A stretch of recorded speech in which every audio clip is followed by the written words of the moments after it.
liberty, and justice for all.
All right. All in favor, say aye. Aye. Opposed, say nay. Motion carries 5-0. Public participation. Anybody in the audience tonight on Zoom, on phone, internet, want to come up and speak with the council on any issue other than our business is for tonight?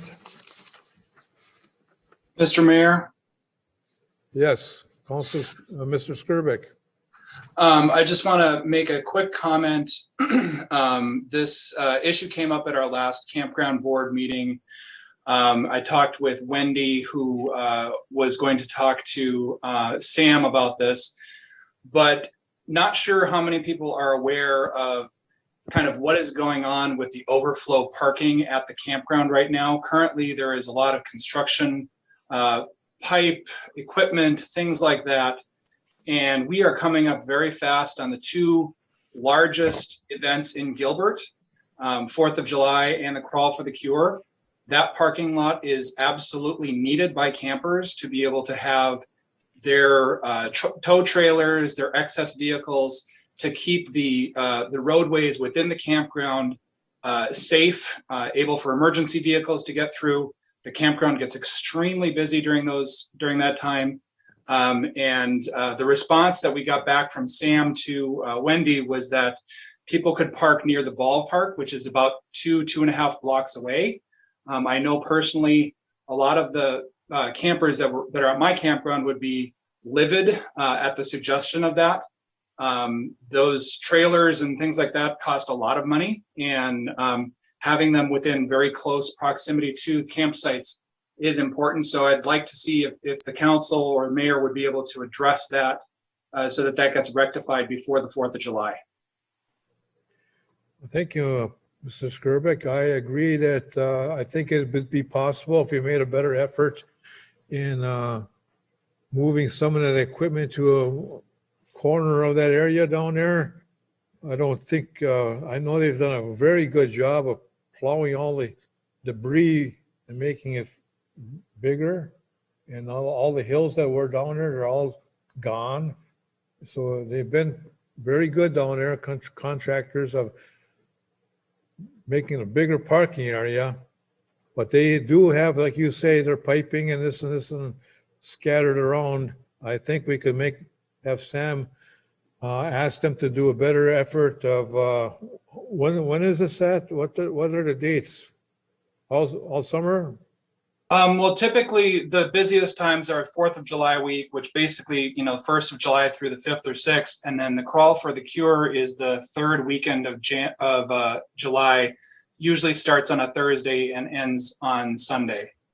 Okay. But, this was really an issue that lasts pretty much the entire camping season. Okay.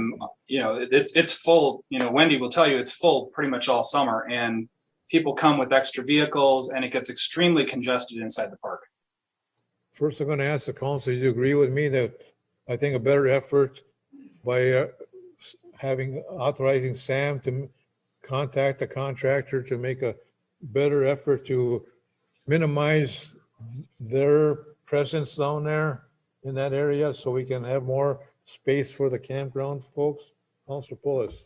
Yeah, just to add to that, I drove around on Sunday and just looked around town and stuff. There's equipment spread all over the place. Yeah. It's here, there. I understand they're working on stuff, but if they're not there, I think it needs to be stored to a different spot. I think is Sam on the line here? I don't see him. No, he was, I don't believe he did not think he'd be able to attend tonight. Okay, Mayor. can I say, I'm going to direct Administrator Mr. Paulson to you and Sam work that out with the contractor so we can better utilize the parking down there for the campground folks. Yeah, and I have a question for Paul Skirbeck. When he said the ball field, he wasn't talking about the ball field right across the street. He was talking about the one down by Orbegon Court. Just looking for clarification. Across the street. I would actually redirect that question to Wendy. She was the one that had the conversation. Okay. We wanted across the street and around the corner on the back side of the ball field. On New Jersey Avenue, what would be New Jersey Avenue there? Okay. And maybe that would be a better spot for this equipment to be put. I know the people that are watching the ball games are parking left field right there on New Jersey Avenue. Yeah. Okay, left field by the fences. And that's where they park now. So, well, let's make a better effort to make Wendy happy over there. Wendy, you work with Jim and Paul and with the contractors to see if we can work this out and a little more efficiently down there. Oh, definitely. I've had several campers complain because when they reserved their site, I had told them that there would be overflow parking there because I didn't realize that this was going to happen. So, yeah. Okay, I think we have the direction from the council to approach the contractors and see and politely and work something out that's more efficient for the campground parking overflow and was another move for them somewhere that won't be so disturbing to the campground. Yes, Mayor. Between John and Sam, we should be able to identify who those contractors are and have those conversations. Yes, cool. So you are talking about the baseball, this lower on Iowa Avenue, that baseball field, not the lower one. Right. Well, now with that parking lot across from the campground, there's too much On construction. the north side of the campground, that parking lot. Yeah, Yeah. we That was need, one of the change order items we did, was approved. We relocated that ditch so they can make that parking area bigger. So we got a lot more room to start pushing dirt, I know that's more of long term, but that's kind of what was, they were pushing the dirt and I would thank them all for that. yeah. But we need, for this busy campground season, they need some more parking space down there.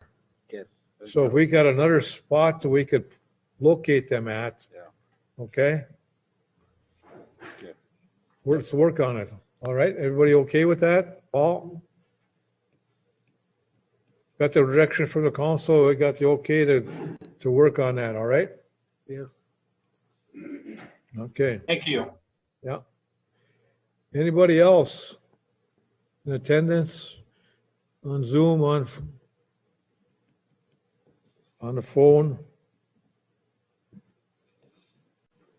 All right, public participation is now closed. Reports by mayor and council. Councilors first, Councilor Pulis. Mine was just about what you already talked about, the equipment being spread all over, so. We're gonna take care of that issue, so. Okay, thank you, Councilor Pulis. Councilor Leone. Nothing at this time. Thank you, Councilor Leone. Councilor Heitzman. Yeah, I believe that this will be the last meeting prior to the 4th of July, and encourage everybody to enjoy the festivities safely here in Gilbert. It's a great place to be on the 3rd of July, and have fun and be safe, everyone. Thank you, Councilor Heitzman. Councilor Skinsich. Just one thing, and I brought it up the last, I think, 2 meetings. I know Sam's not here again tonight, but Jim, maybe you know offhand, has Sam found anybody to spray the ATV trails for dust control? No, the last conversation I had with him is reaching out to the 2 companies, and I haven't heard back. All right.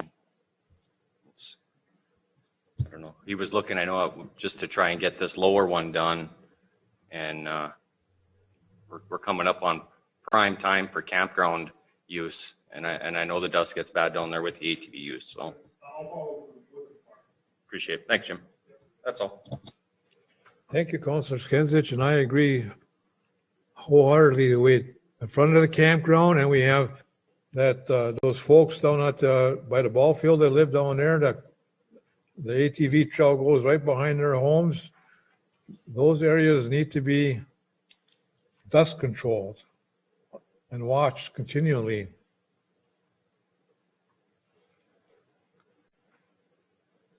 All right, again, like to repeat what Councilor Heitzman said. Yes, 4th of July is coming up. I want to hope everybody has a fun and enjoyable and safe 4th of July. Should be a lot of people here. We didn't have nothing last year. They're up and ready to get out, and everything is in order for city-wise, I believe. So it should be open by then. The Main Street should be all open by then. We will be halfway done with Main Street. 7 blocks are done, 7 more to go. And they go 3 blocks at a time. The next will be 1, 4, 1, 3. So we continue in this direction up to the bank or up to closures, one or the other, 4 blocks or 3 blocks. I don't know which one is first. And then from here to the end to New York Avenue. So they got, is the next 2 steps, 2 more jumps. 3 or one's 3, one's 4. So we're halfway done. Main Street should be open for 4th of July. Kitty Parade is the day of July 3rd morning. No, nothing on 4th of July. Kitty Parade in the morning, races in the afternoon around 11 or 12, I believe, and then the evening parade. Also, I've had some discussion calls from folks. I've talked to Ty about it. Maybe you may talk about it later on. Lower Road, a lot of speeding going on the Sherwood Forest Drive. People going to and from in the car wash area, speeding through back and forth. Lower Drive, I think Ty said he's going to take care of it with some presence of a police force down there. If that doesn't work, some speed limit signs, and then maybe come back to the council, maybe 3 or 4 stop signs may be needed to be placed down in that area. seems to be working on Summit Street. No NASCAR racing going up on Summit Street no more. It's too bad we have to do that, but that's, people live in these areas. Kids are playing down there, kids are playing up here. School's out, people live there, they don't want to have a highway traffic speeding in front of them, so it's worked up here. The Hopkins Park gates are working, and we know we need some assistance on the Sherwood Forest Drive. That'll come, council be aware of that, maybe coming down in future meetings. Ty, hopefully we'll talk about the pit, Lake Orbegon Beach issues with, we need some police presence down there, maybe cadets, hire some cadets, and if they need help, they will call for backup. But that may be under Ty's business. And also, I've got some calls from, I'm not gonna bring it up tonight. We have way too much to do. But I will be talking to every one of you about some issues on, in the Main Street. So you're ready at the next working session on some issues at the end of Main, and on the other side of the highway, so. So otherwise, but all in all, things are good. There's some good things on the resolutions that passed tonight. We got some additional good resolutions. I can just say, all in all, things are really going good.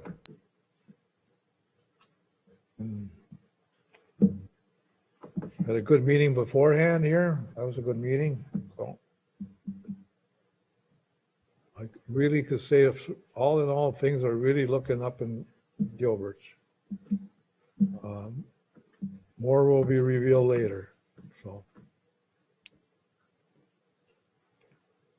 city attorney, boards and staff and commissions. We have a city attorney, Mr. Bopesh Patania. First of all, I want to say welcome, and I want to say congratulations, sir, Thank on you. your appointment as judge, and we'll be missing you. Yes, it's maybe one of my last meetings. I have no formal report. Me and Mr. Lindsay did review the agenda, and so I'll do my best to answer any questions that may come up. So if anyone has some, I'll be online and can answer questions. Well, thank you. Again, I don't have, I think we have everything in the resolution already all set up for us to adopt and pass by your legal team over there. Mary Jo, can you hear me back there now? Good. All right. Thank you. Yeah. Thank you. Okay. Again, I want to congratulate you on your next step on your future endeavors. I don't have nothing else for you other than it's all before us tonight. Anybody for you on the council? All right.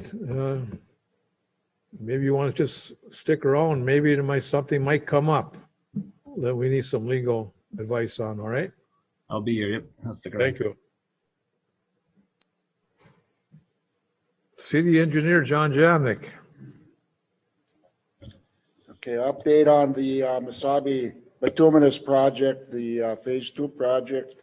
They're working in the alley between upper Nebraska and upper New York. They're replacing the sanitary sewer line. The storm sewer is going to be replaced after they get the sanitary done. So the utility work is going to be concentrated up in that area for the next week or two. They're going to be finished hauling in gravel on lower Louisiana and lower Iowa in the next day or two. And they're, planning to get those 2 streets paved by this week sometime is what Mesabi Bituminous said. So that should button up. You see, MnDOT pretty much got all of their paving done. I think there might be a little bit more to do tomorrow, but majority of it's done. They kind of actually got ahead of schedule. I know that's the different item on the agenda, but they're going to patch in the way it was worked, that part in lower Iowa, that 20 feet from where the city left off at the curb. That's MnDOT's work. That's going to happen after the 4th of July. But we're going to put up a temporary bituminous patch in there before the 4th of July. So that concrete work, there'll be a little gap of concrete there that MnDOT did not get around to, so. But that's the plan, to get Lower Iowa and Lower Louisiana paved yet Mhm. this I year. know you have your change order, And then- it's reflected on Lower Louisiana, right? That's correct. I'd like to take this time to talk about Lower Iowa here. For some reason, I think we omitted it or forgot to put sidewalks on the ICO side to the alley and on the food shelf side to the alley. Just to the alley. Yeah, we can add it. I think for right now, I would like the council to consider adding it on the ICO side and wait until the food shelf will be shortly coming down in July or August, and then do that side. Then, after that has come down. But I think those two, that half a block on both sides needs sidewalk to get down to the ball fields. I don't know about the council, what the councils think. Agree or not agree, object. We need to get a cost, I know. So. Councilor Heitzman. Yeah, getting a cost would be great, and I do agree that If you're going this far into the project, to sell it short by not doing an extra 70 feet of sidewalk it seems silly. Exactly. We're trying to make that a nice place to want to get to, and having a safe sidewalk is a great thing. So, could you get that back to us by the next meeting there, John? Yeah, But, none of this, not even this change order won't be done till after the 4th, when they start up the work, Well- so. any ideas what one half of the sidewalk? Yeah, what is that, about 125 feet maybe to go on the north side? Yeah. Times 5 feet wide, that's about 600 square feet, and the unit price is $6, no, it's $5 a square foot, so about $3,000 to do that Lower Iowa piece. On one On the side, ICO side. Just, could we get the change order to reflect both sides so that it, It could be just approved already by the time the food shelf building comes down. would be 6,000 for both sides then, right? yeah, it'd be about the same length, I think. See, MnDOT's gonna go down with their work past the ICO driveway that's on Yeah, Iowa Avenue side. so, I just try to remember what we plan to do there. do we add that onto the other 6,000 onto your 12,000?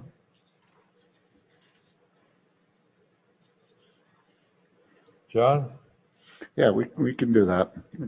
It's a unit price contract, so how many square feet it is what we end up paying based on that $5.65. So that 12,000 is actually more footage, right? Yeah, I think it's about I don't even know if it's 100 feet on each side from what MnDOT's doing.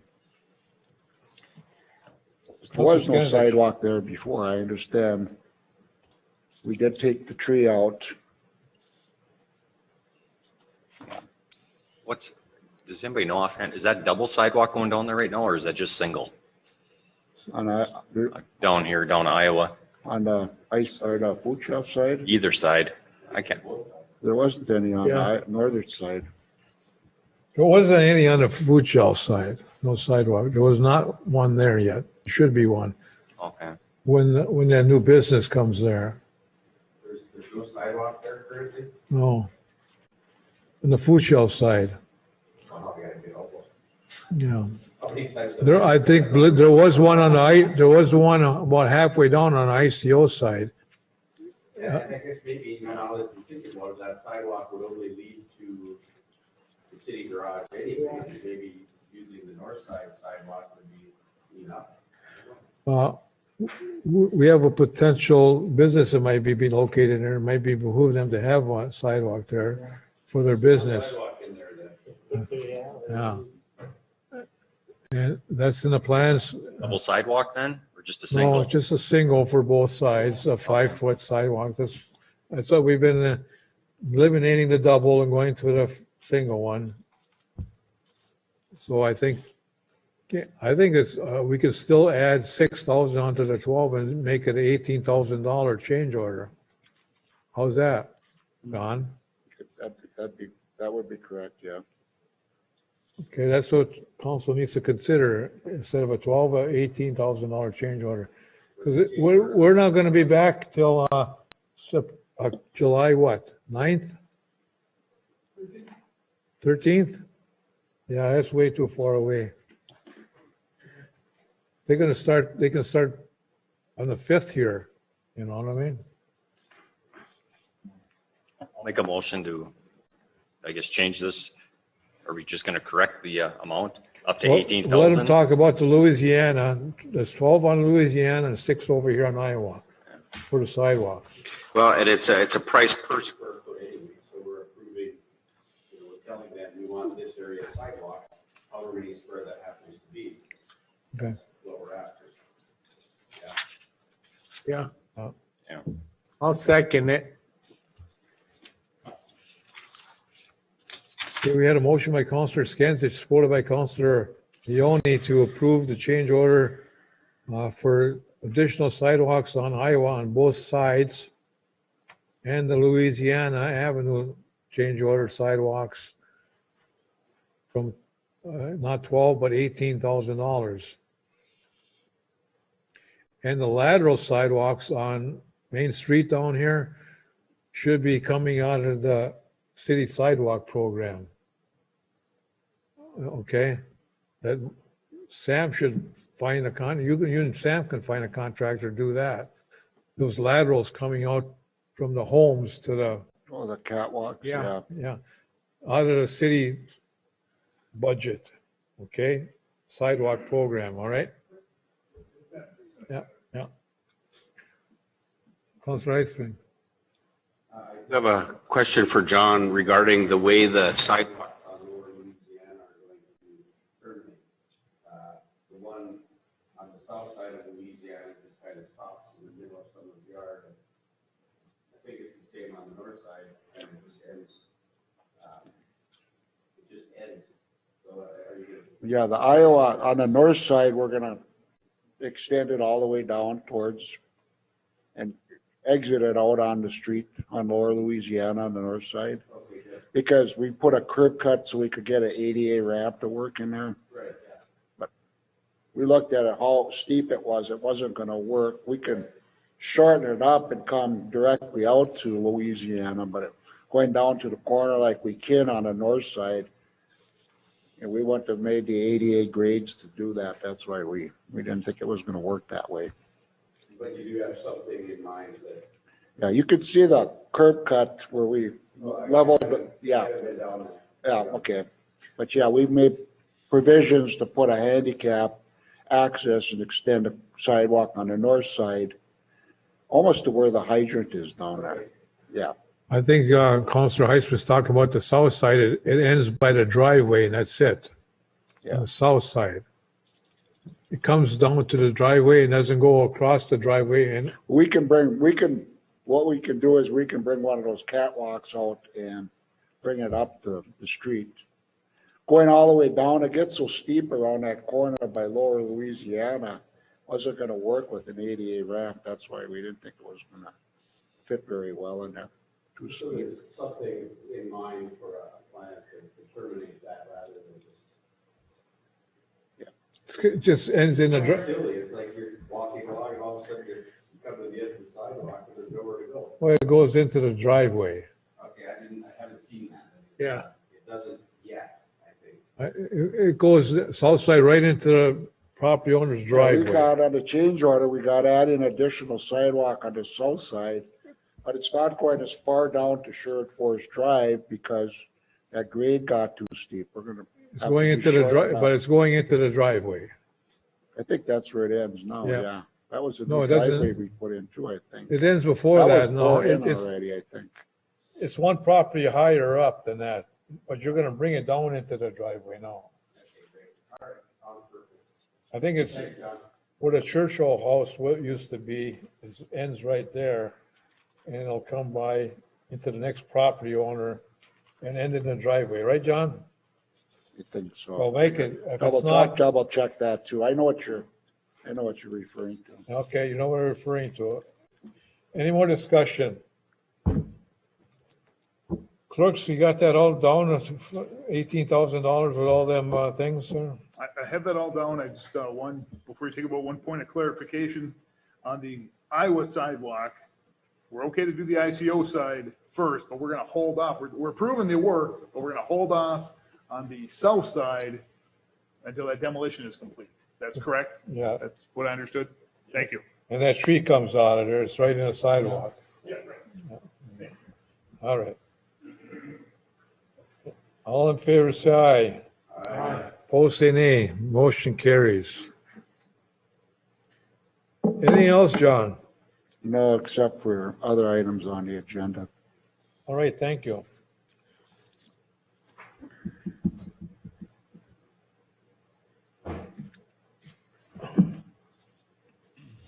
Chief of Police, Ty Teacher. Good evening, Mayor, Council. A couple updates. We've been rather busy this June. To put in perspective, last year at this time, for the month of June, we had 173 calls, and this year we're at 232 calls this year. So we've been fairly busy.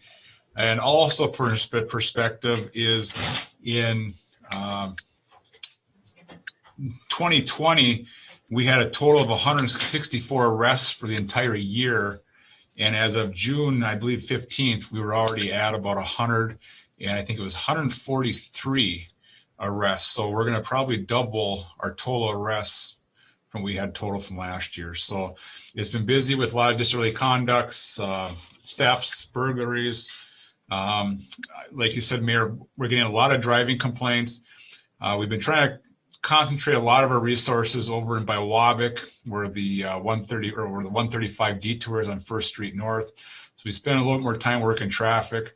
We're trying to get over here when we can. We are down one squad. Once we get that squad back, we're hoping to start putting that out in some strategic places, such as Sherwood Forest Drive, to try and slow down traffic. So we've been busy. Fortunately for us, in the last 2 weeks, the cliffs have slowed down exponentially, mostly because of the weather being rather cool. However, looking to the next 2 weeks, we're looking at 80-degree weather, upper 70s. So I'm sure the beach area will be picking up. I know last time you'd asked me to run some numbers in regards to what it would cost to put an officer down there during the busy days, or AKA the warm days. I'm factoring about 30 days for the next 2 months of July and August. And if we put them out for about 6 hours a day, that 1 p.m. to 7 p.m. Type of times, we're looking at close to $9,000 in overtime. So it's a lot of overtime, and that's not guaranteeing that the officer will pick up those shifts because of the amount of work.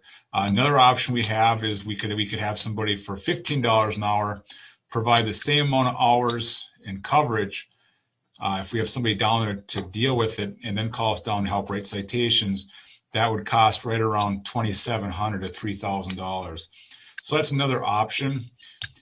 Like I said, the last 2 weeks, it's been very quiet down there other than some driving complaints. We had a vehicle tear up the parking lot pretty good. We did cite that individual for careless driving.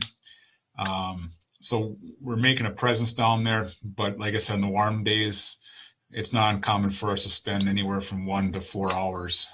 Like I said, last council meeting, I was actually down there assisting with a disturbance. So that's kind of the update there. So what, are you recommending anything to us on there? Well, the problem is that, I can offer some overtime to the officers, but, I'm not budgeted for $9,000 in overtime to cover that stuff.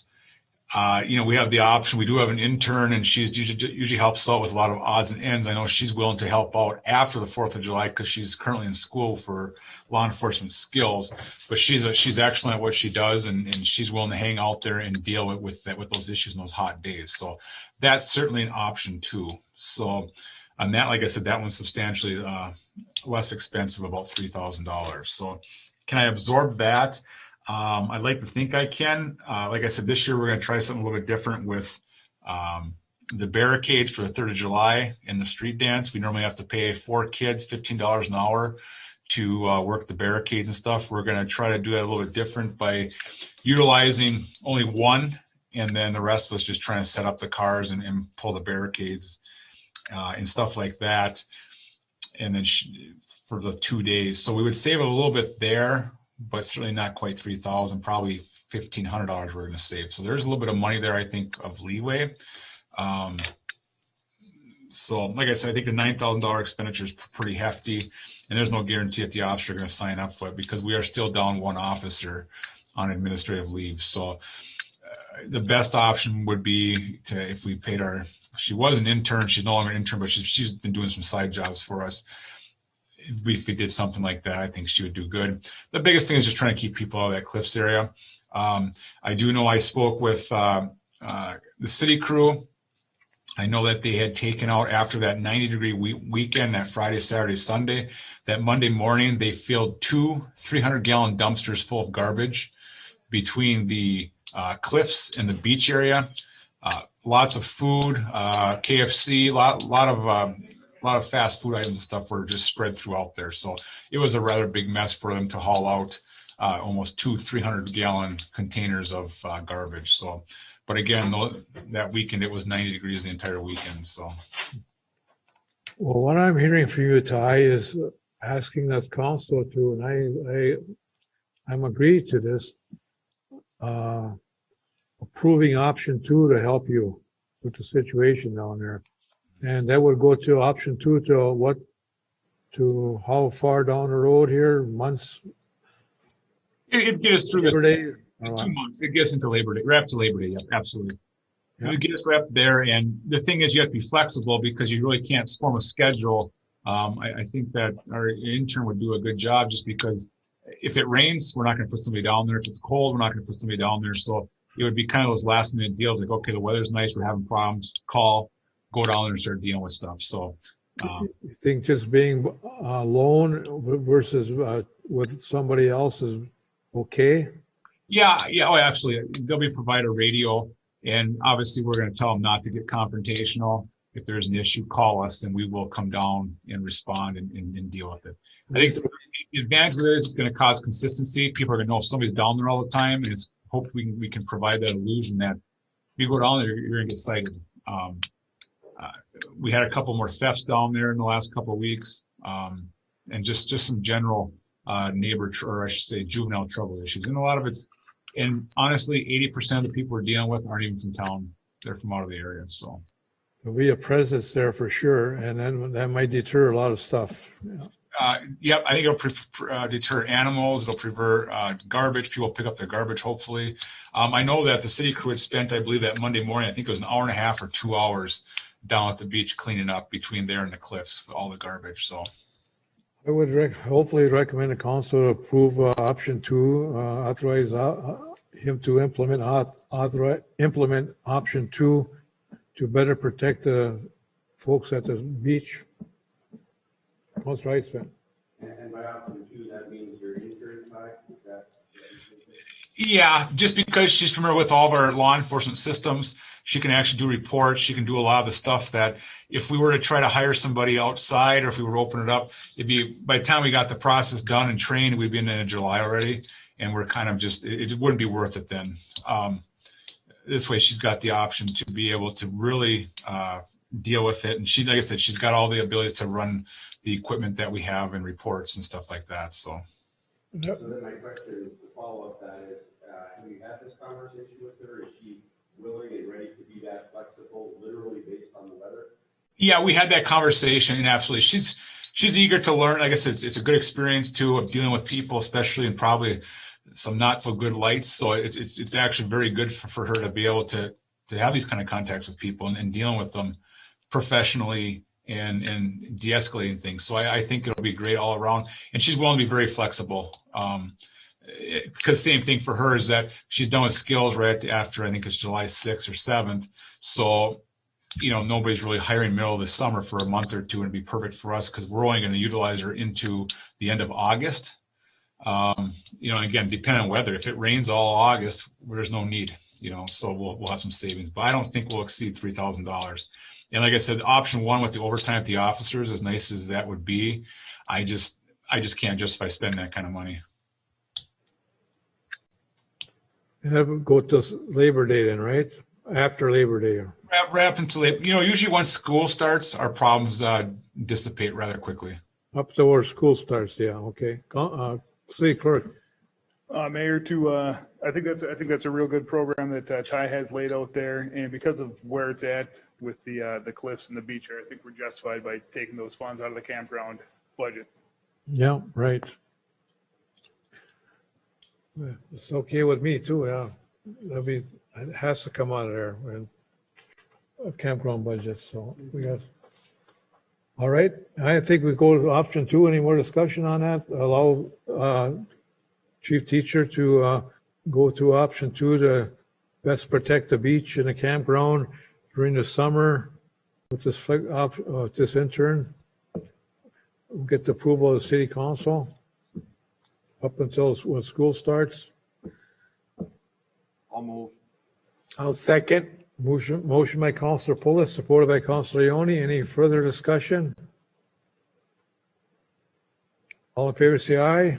Aye. Opposed, say nay. Motion carries 5-0. Anything else, Ty? That's boy, like I said, we're going to try to address some of the traffic stuff. Officer Tricano and myself were out most of the day working traffic between Biwapik and Gilbert, and unfortunately, we try to set up in Gilbert to work some traffic on the lower road, and within 12 minutes of sitting up there, she made a methamphetamine arrest, which took up about 2 hours of our time. So unfortunately, we stopped a good car, but yet we didn't get to stop many other cars because we're tied up for a couple hours on that meth arrest. So it's summertime, we're busy. There's no doubt about it. There's no lack of work for us. So. Yeah, you got on Summit Street, man. I know we talked. You got to have Sam put at least 2 more yield signs, one on by Louisiana, one on the other end of the highway. Not yield, but speed limit sign over there. And then maybe if you can't control that Sherwood Forest Drive down there, we come back with the council with some recommendations on three stop signs. I'm thinking anyway, unless you can curb that traffic down there. Well, the problem is we can't spend all day down there, and that's the problem. It seems like as soon as we leave, there's an issue. And when we were working ATV patrol last several weekends, we were sitting in that area, so we were also stopping vehicles along with ATVs. So is there a huge speeding problem? I don't think it's as bad as maybe someone's being portrayed, but there's definitely, and again, that straight stretch, there's some cars that are moving, well in excess of 30 miles per hour. They're doing 45 or 50.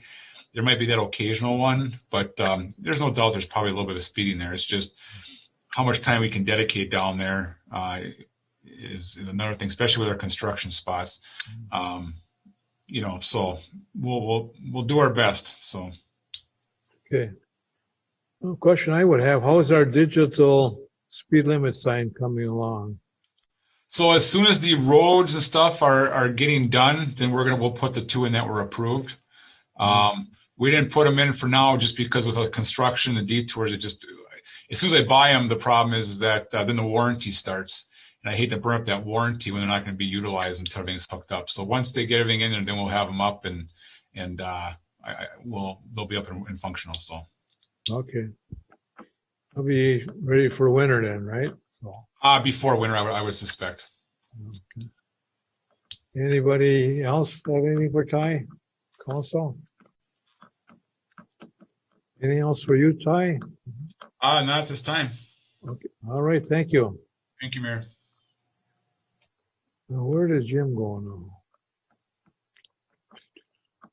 Because I want to backtrack, John. We okayed 18,000. You got this lousy $112 extra on here. Does 18,000 cover that change order? Okay. Otherwise, it's $112 short. I just want to make sure you don't have to come back again. All right. Public Works Director Sam Lotiger aboard? Anybody want to speak in his behalf? We did, John? Sam would have gave a report, but we did do a lot of the exploratory digging at cemetery today. Okay, So we've done a lot of that work, so I know that he was there most of the day, and we had a person there too, so we're getting you through could that just tell us cemetery. if it's good or bad, it's Yeah, good or for the bad. most part, I think it was a little bit wetter than we anticipated, but there was about 30 holes dug on kind of where call it the northwest corner, and then some on the north side, so. But we'll summarize, have some maps and everything for what all the findings were, just to let you know that work was done. All right, thank you.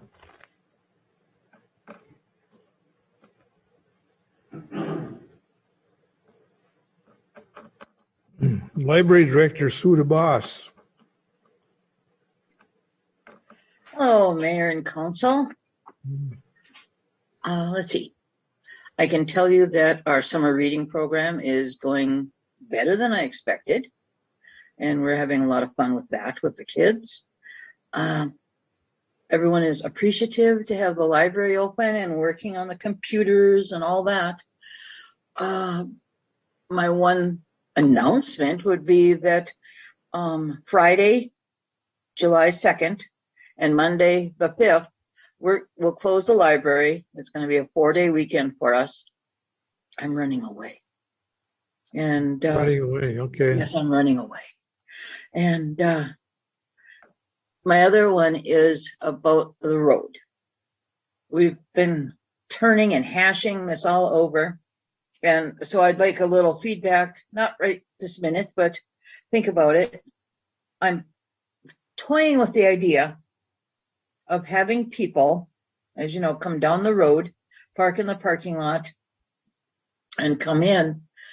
But it's going to be very hard for me to police the community center because, as you know, we've lost Sue Samarja. I do have a replacement coming in. But what I'm toying with, the idea of having one of us downstairs in the dining room area so that people will make requests of movies and books, and we can fulfill the requests down there. We can police the area and the community center better. And I was thinking about bringing the time down to 4 hours of public time. And the rest I'll be working upstairs doing what we normally do. But that way we can lock the doors. And I have to say that the library patrons, everyone who comes to the library, they're wonderful people. They're exemplary. But if it gets out, if word gets out that the downstairs is unlocked and unwatched, you know, you have your people coming in and out for the water meters. You have people coming in for pest control. You have people coming in for this. That's all fine. But if word got out that it's unlocked and unwatched, we might have a problem, you know, with this summer, with that month. So I'm trying to come up with alternatives. And this was my newest one. Being downstairs, being able to fulfill requests only for movies, magazines, and books. And then we would lock the doors again, but we would be able to watch it better, the center. So I'm going to throw this out to you and the council and for you guys to kind of hash out and tell me what you think of the idea. I thank you for your consideration of the city property down there. I understand where you're coming from, and the potential is very great that we could have some mischief down there that you're not aware of. So I would have to go hard line on this one because you can't have somebody down there at all times and you can't barricade everything down there. That something needs to be worked out between when you can't use the front door. when And they're on only that- then, Huh? What's that? only then, because So- otherwise we can maneuver. I think, I think after, if you have to can't use the front door anymore for 2, 3 weeks, maybe at the most, maybe have to close for 3 weeks. Because, You want to go that hard line? yeah, may have to. I don't know, unless you want to lock the back door and have them call you so you come down there and you let them Well- in. Well, that's why we thought about so many of my people really know how to request. So you request 3 books and a movie. We'll have this downstairs. And just for an idea, say we were open downstairs from 12 to 4, just per se. I would have all this ready. I can check this out to you. You come, you go. Because the back parking is also home to those people working on the meters, some of the guys that are working on the road, and patrons. Well, I would say that maybe then another option would be that you have your desk downstairs and let those folks in and lead them up to and have somebody up at the library, 2 of you, one downstairs, one upstairs.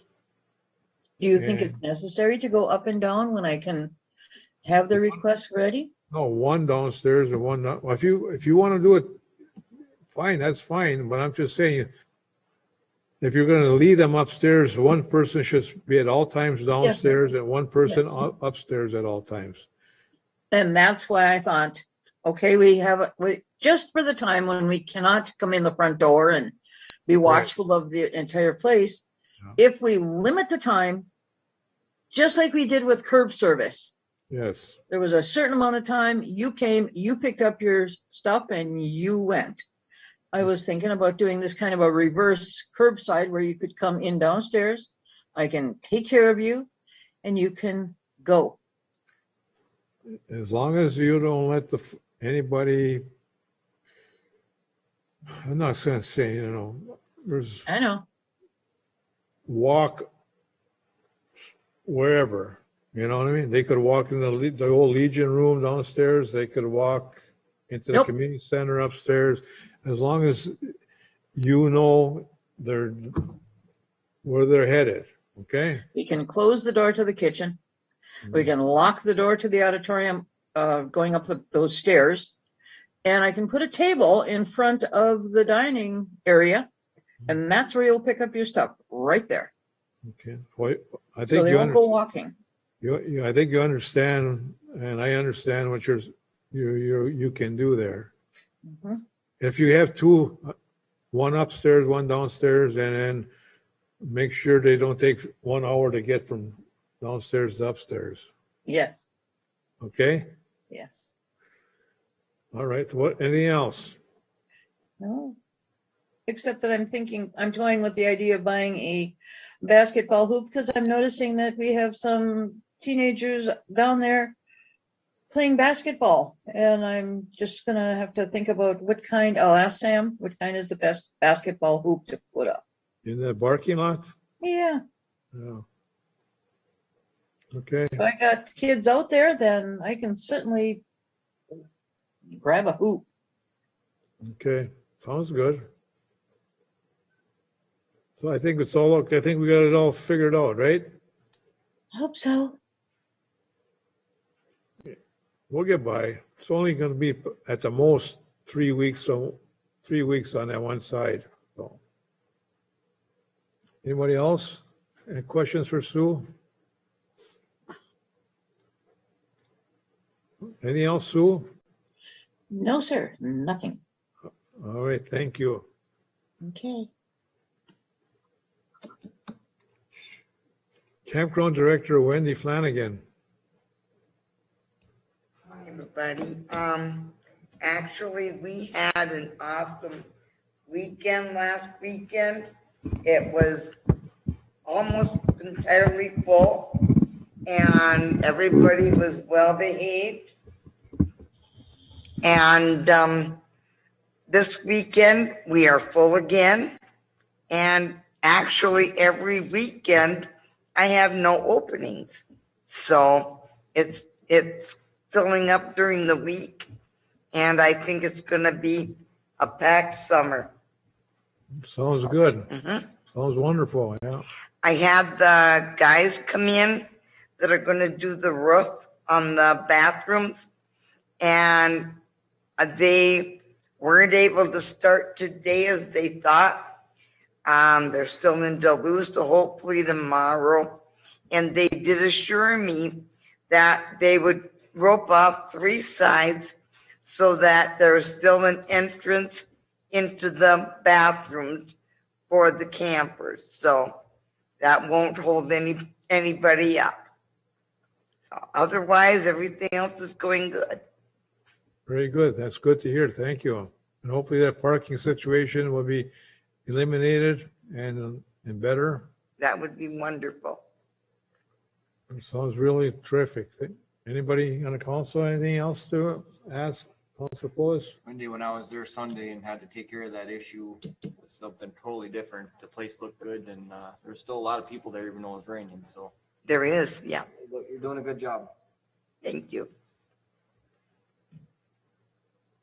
All right, anything else to add, Nothing else. councilors? Okay, we'll move on. Executive Administrative, Mr. Clerk Jim Paulson. Thank you, Mayor. I just want to bring the council up to speed. In February, we applied for a grant for some campground improvements, and that included an upgrade and expansion of utilities for 7 sites and at the existing campground, along with a new pavilion and some parking lot improvements. And I'd like to let the council know that our grant was approved, $100,000. We just got that word this week. So, Very good. so this project was a $200,000 project, so it's a 1-to-1 match. So it really sets us up nicely. I mean, John talked a little bit about the timeline. We're going to get the work done this fall, and we get everything done. Then we can apply for another grant, this winter. Yeah, it includes that pavilion project too that we're gonna have down by the playground area. But like we did a couple years ago, bid it so we can start water and sewer and electric after Labor Day weekend. Middle of September, that kind of when things trip. Okay, So sounds good. Congratulations. Thank you. And everything else is agenda items, Mayor. All right. Anybody got any questions for Jim? Council?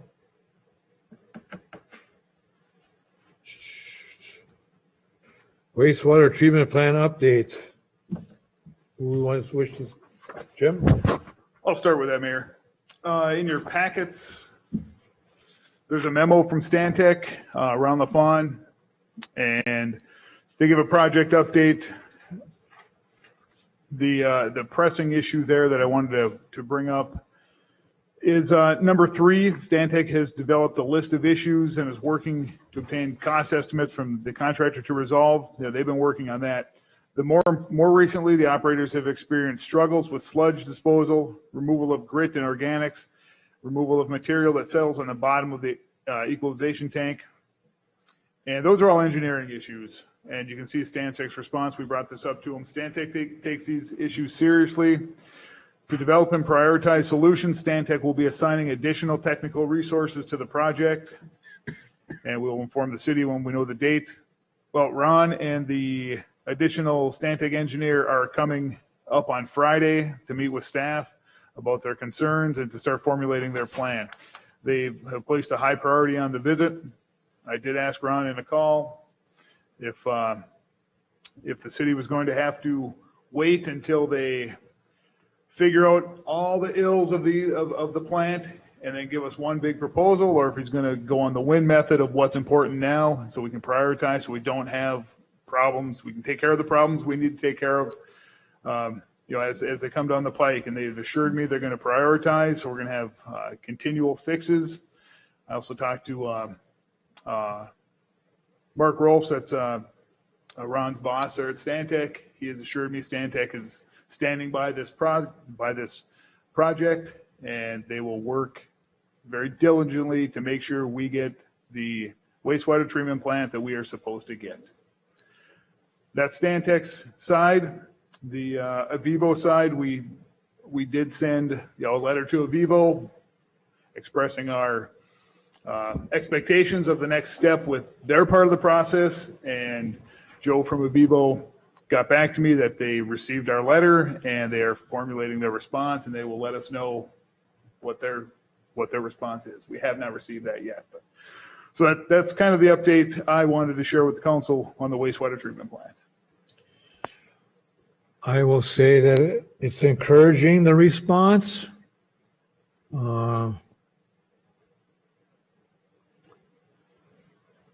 It's very encouraging that there's a positive response, but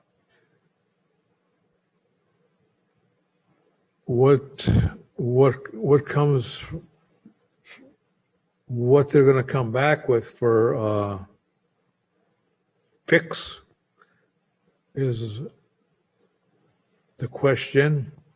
And if the fix should have been done on the front side versus the back side, you know, was it something missed? Yeah, and Ron said something very telling in my conversation with him. And he said that he is the lead engineer on this and has been. And he put the issues with the MBR and Avivo in front of, or as a higher priority than the engineering issues that were being brought up to Stantec. He admitted that was a mistake. And like I said, now we have dialogue with Ron's boss also to make sure that our expectations are being met. And, in the next couple of weeks, after their meeting on Friday and their visit to the plant, I'm curious to see what the next update from Stantec will be. I'll tell the council this is a serious issue that Stantec is responding to. I had a meeting with Jim, Sam, and Tara on this. Sludge came down there from all the piping, all the cleaning of all the piping, and broke loose a bunch of stuff. It could have been broke loose from other ways, but there was no engineering for sludge for this NBR place. There's some facility or some process before that. Sludge is not supposed to get that far into the NBR. Sludge come through the system, and was not engineered for sludge. Is that right? What I've been hearing. And we had sludge, and it had to be stopped before it got there, and it had to be prehistoric ways of getting that sludge out of the system. So it did hurt the MBRs a little bit, kill some bugs. I think we had to buy some bugs. We need to fix this. We simply said, summarize, this is very touchy system we have down here. Touchy with chemicals, acetone, I don't know, whatever other substance we have, whatever different substances. If we don't catch them before they get there, big problem, major problems. And also something that was missed in the engineering of this place was the sludge. They didn't anticipate this sludge. You know what I mean? A big chunk or something coming down there. I don't know.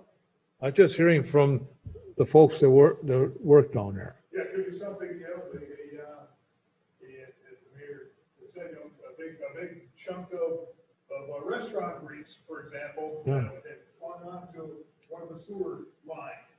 Well, we jetted the lines, broke this loose, and it made it down there.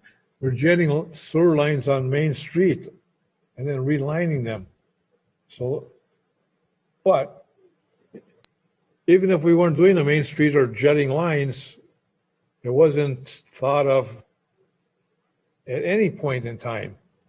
sludge could have came down there on its own somehow, some way, other than now. Luckily, maybe it happened now. But what now, right now, they need to figure out a process to stop that from getting further into the system and deal with it, which, again, should have been maybe thought of at the beginning. Now it's in front of us, we have to deal with it, but then what does that mean? At least we're dealing with it. We'll see what happens. And they noticed they noticed the problem, and I'm not talking about money. How much is this going to cost? It's got to be done, but it should have been done before, thought of and done and worked on it, so it wouldn't happen. And we would, but right now it was a problem. It had to shut down the plant. And luckily, you can only shut this plant down so long before you got major problems. We're having a lot of issues with this plant, people. We're having a lot of issues, and we're working through them. And I think the engineer and the manufacturers of Evo, we've been all working in cooperation, is what the word cooperation, to work through the glitches of this place. And civil cooperation. And I think diligently we're working on it. This place has to last 80 years plus. It can't, we're having every 6 months something. Can't continue like that. We have to get this thing operating better. But we are working on it, and patience is not running out, but we still have patience. Hard to explain it all. I hopefully explained it enough so you got a good understanding what's going on. There may be another facility that needs to be implemented here. So this sludge, these big chunks or whatever. And I thank the staff down at the sewer plant for all the hard work, overtime, doing the job for the people of Gilbert. They're above and beyond the call of duty sometimes. So, and hopefully we'll get this all into some normal operation fashion. All right. That's it for wastewater treatment plant update. Highway 37 update, like I said, we have 7 blocks completed by the 1st of July, 7 more blocks to go. And we're doing it at 2 more jumps, 1 3-block and 1 4-block jump. I don't know which one's coming first. I don't have that map in front of me, but there is a map showing that. We'll be shut down for July 1st. Everything should be running right through Gilbert, fine for the parade, and then back up with barriers and detours July 5th. Correct? Yeah. Water and electric meter project update. Anybody want to speak about that? That's ongoing yet? That is ongoing. I believe we have approximately 55% or so of the water meters done. We have just shy of 400 reminders we're preparing to send out for people to make their appointments with Vanguard to get those water meters taken care of. Electric, I'm not quite sure. John, do you know where we are on the electric meters? On the swap. So I know they started that, after the water meter project, so I don't have the numbers on that. That's where we are. Those projects are continuing and we're sending reminders out. I'd like to remind everyone, the city of Gilbert, make those appointments. If you need some assistance, give us a call here at City Hall. We can hook you up with people from Vanguard to make sure we get your meters swapped out. So I have one question on, Councilor Leone, go ahead. the water meter. We have that still on people's homes, the old, are they gonna be removed? I asked that question also, Councilor Leone, and I was told they will not be removed.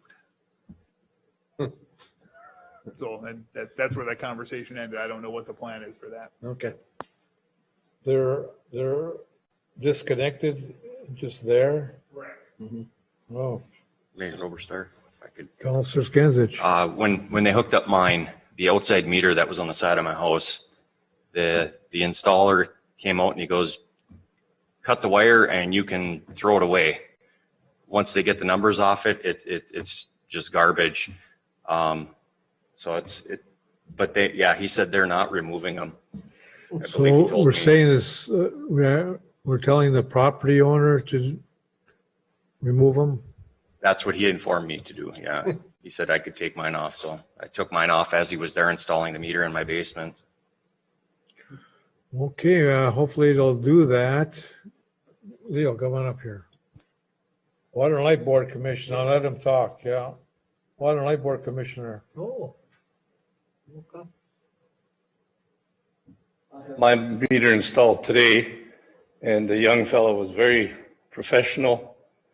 And he did tell me that they don't remove, but as I recall, when we let out the bid for the project, that they were supposed to be removed, and either by the city or by somebody, but when I was at the water night meetings, they said that the old ones were going to be removed, and now they're leaving it up to the homeowner to remove it. And I think it's kind of tacky because a lot of people, I don't know if they're savvy or not, but either they may think that they're going to be used at a later date or who knows what. And I really think we should make some kind of arrangements, even if it means sending a city crew out to remove them or do something, because you can't leave them hanging. See, he cut the wires on mine, top and bottom, and he says, well, it's up to you. That really. He cut the wires, but he pulled the wires too, or no? No, he just cut the wire from the inside meter, put the new meter in, and then they put the sending unit above. He mounts it right on the pipe and hooked that up, and which is fine. I have no problem with that, but I think that to leave the old meters up to the individual homeowners, to me, it's kind of tacky. I think somebody ought to be removing them, professionally or otherwise. Maybe a city crew or something. I don't know. What do you think? Saying you remember this being part of the original quote that we got for this company to do that? As I remember it, when we had the conversation that they were going to install the meters and remove the meters. That's the wording that I remember. And maybe we should contact Vanguard or whoever the outfit is to, stick to the agreement. It's a 5-minute job to remove them, but I don't think they should be left out throughout the city. That's my Okay. personal opinion. John, can you look into that? John will look into. Yeah, Yes, the outside, the little blue square box on the outside of the house. See, and he just cut the inside wire and hooked it up to the new one. But as I remember it, I could be wrong, I'm not perfect, but as I remember it, the understanding was that they were going to remove of the course, old water meters. there has to be a plan to remove them. Yeah, Right. everything, yeah. So John's gonna look into that. And they have 2 people on staff, and I think they're doing a great job because it's, in some houses it can be pretty tacky, to put it mildly. So. Yeah, I agree that, I'm sure we had a plan in the contract that they should be removed by the contractor. And I'm sure you'll take care of that, John? Yeah. Thank you. Counselor Skinsich. The electrical meter install, are they, I don't know that I've had any direction on that. I'm just thinking for my household. The water meter was very specific, call, make an appointment, they come and do it. Are they doing the same with the electrical meter? Because I haven't No, they don't received, need nobody there. because they said, well, they have to cut the power for 20 minutes or whatever it takes them to replace it. They don't even have to make an appointment, so. Okay. No, they didn't make no appointments for that. They said they'll just pull out the meter. You'll have lots of power for maybe 5 minutes. Pull the old one out, put the new one in. And then put the lock or whatever you call it, put that on. It's a basic project. And Councillor Heisman from Skenzich, I'm sure, excuse me, Councillor Skenzich, my understanding is before they do that, when they roll up to the house, they do knock on the door to make sure, if anyone's there. So they do get, the warning. I mean, it's only a couple of minutes, of course, but they do knock on the door before they pull up. But yeah, no, there is no future appointment like the water meter. Thinking if anybody has anything that has to be plugged in, some notification, whether it's medical equipment or whatever it may be. But Well, if it's 5 minutes, you would think any more than that, they knock on the door, so. yeah, So it's 5 minutes. I was told me that they will knock on the door, even for the water. As long as, any more on that subject, water and electric meter project. That jogged my memory. I just had a conversation with Minnesota Power today. I know we had a little dip here this weekend. I wasn't in town, just a dip. In some parts of Gilbert, not all parts of Gilbert. All of McKinley was out. I know that. McKinley was out. And what that was all about, there was Minnesota Power tells me today, lightning hit a T-bar on a pole in the woods somewhere. They had a hard time to get at it. So McKinley was a little bit longer than Gilbert was. And that's why we haven't had a dip since last October, I don't think, or September. But that was my conversation with Minnesota Power today. So it was out of the Gilbert area anyway. I mean, we have a new substation down here. We fixed a few feeders down there last October. We should be good to go. But power coming here is a different story. We cannot handle. We have no control over the power coming to Gilbert. We have control over from here up the street a little bit, so. Okay, we're going on to old business is completed, right? New business, I&I proposal we have before us, council, in your packet. A proposal from SEH Engineering and from Virginia Sewer Inflow and Infiltration. Inflow and infiltration proposal to the city of Gilbert to conduct and implement a program, I&I program to conduct inspections within the city. Council is requested to approve the SNH I&I proposal, and I agree that I think it's a good proposal. Takes care of our I&I, which we definitely need to pursue, get control out of inflow and infiltration coming outside water, getting into the sewer water in a home, outside water getting into the sewer lines wherever in Gilbert, coming in the manholes up on the top in the streets, down into the sewer lines. All many different ways this water, unnecessary water, can get in the sewer line and down to the sewer plant, which is still never big enough for all that kind of water, especially in the springtime with the thawing and the heavy rains. And then we have this other unnecessary water that we need to tackle and curb and get control out of. Council. Mayor, we have Spencer from SEH on the Zoom call. Okay, Spencer? Yep. Yes, thank you, Mayor and Council. Yeah, just wanted to address everyone regarding the proposal and definitely answer any questions we could. Really just a brief overview.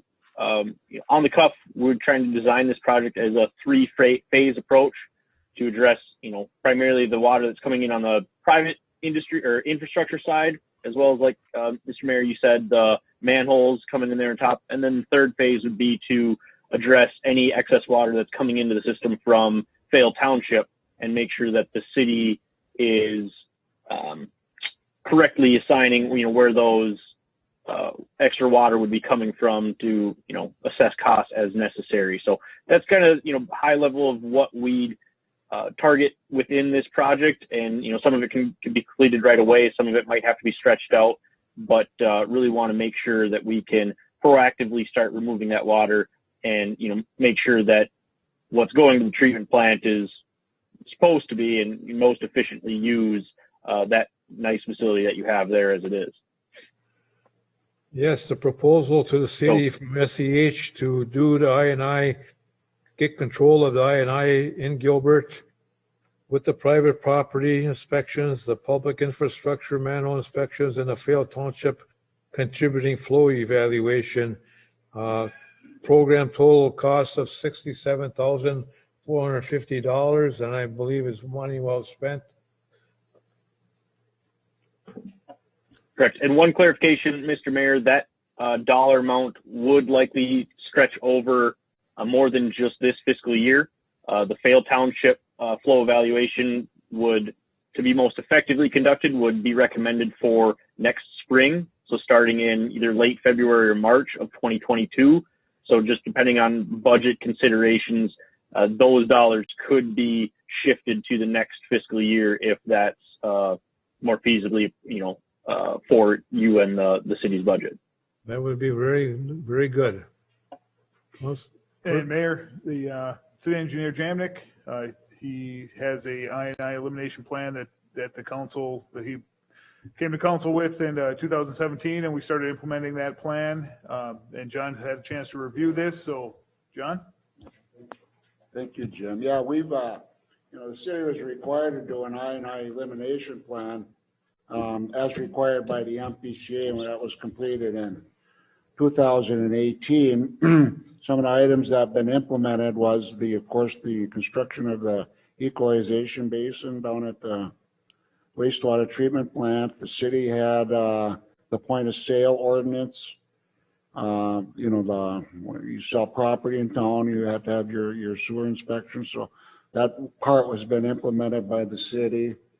The priority of the last year and a half has been, with the MnDOT project and the sewer replacement and the phase 2 project, the alley work, and kind of focusing the efforts on, replacing sanitary sewer lines and manholes in the 2 phases of the project.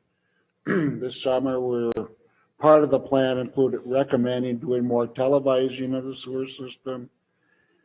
Sam had a part of that city scheduled to be televised. We have the contract with that Rotor outfit out of Grand Rapids to do the line goes from the sewer plant down up to Kansas Avenue. So that's my point is that we've been implementing a number of these I&I things, and I know the next priority was to do these sump pump inspections. And I think that's task 1 in their proposal. And I understood that was going to be the priority the city wanted to get into. We've done a lot of manhole inspections. We keep track of everything. We can, update you. We replaced a lot of manholes with the 2 projects that we've done. And part of that I&I elimination plan, and I'd be more than happy to, present that at a working session or the next council meeting, just to kind of see what the plan was that was approved by the MPCA. And, that plan, again, that's one of the agenda items. We got all that funding through the PFA, and it was based on having that plan put together. It was in a formal facility plan. The MPC approved it, and the city got a substantial grant loan split from the public facilities authority to spend money on I&I and manhole and sewer replacement work.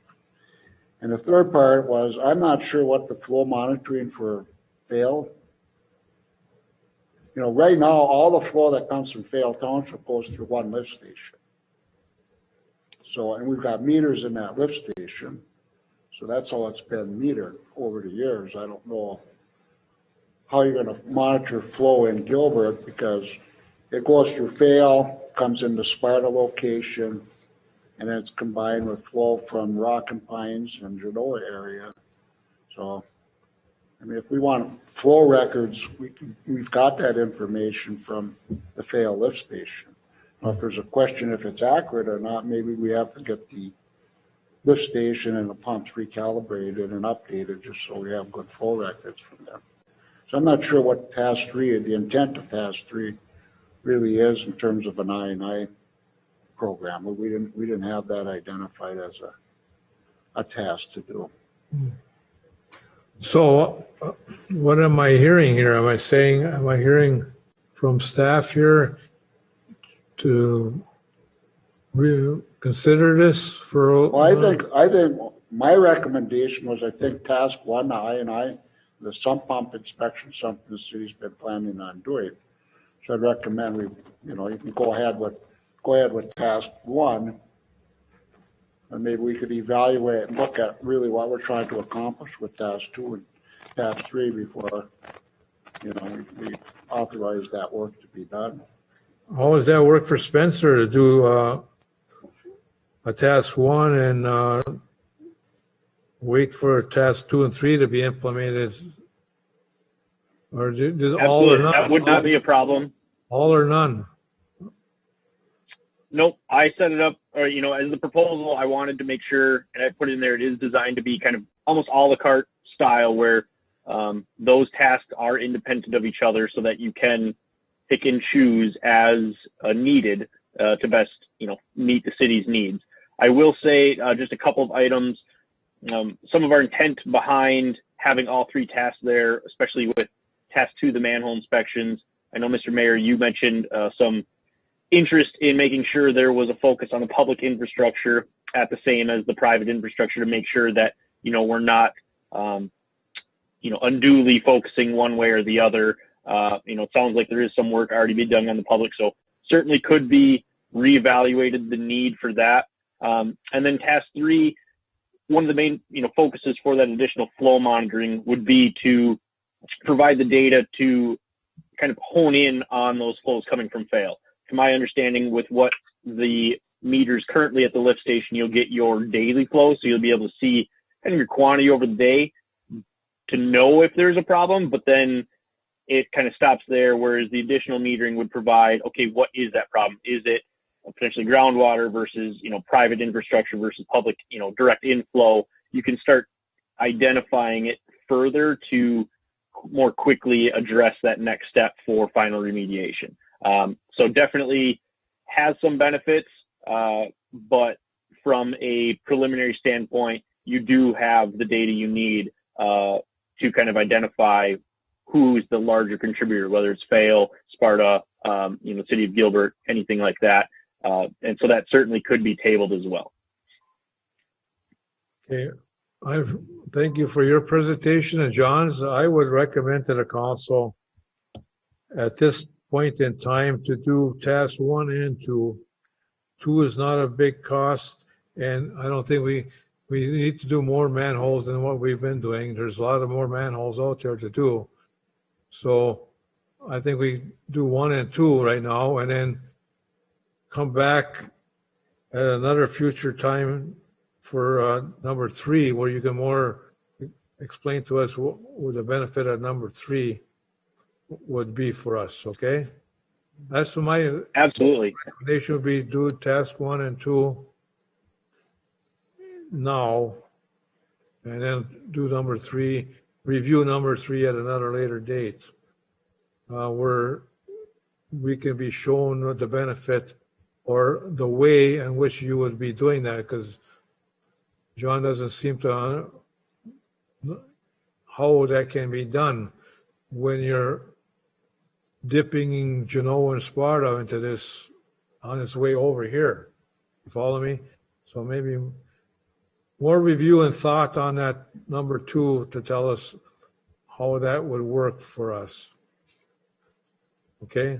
Mr. Mayor, I'd be happy to do that. And I think that, listening to John speak as well, there may be some efficiencies that could be gained within the prioritization of sewer televising and some of the focus areas for additional rehab that could be done all at the same time to really focus those costs in the most efficient manner. So I think that's a great idea to table that and kind of reevaluate for better needs.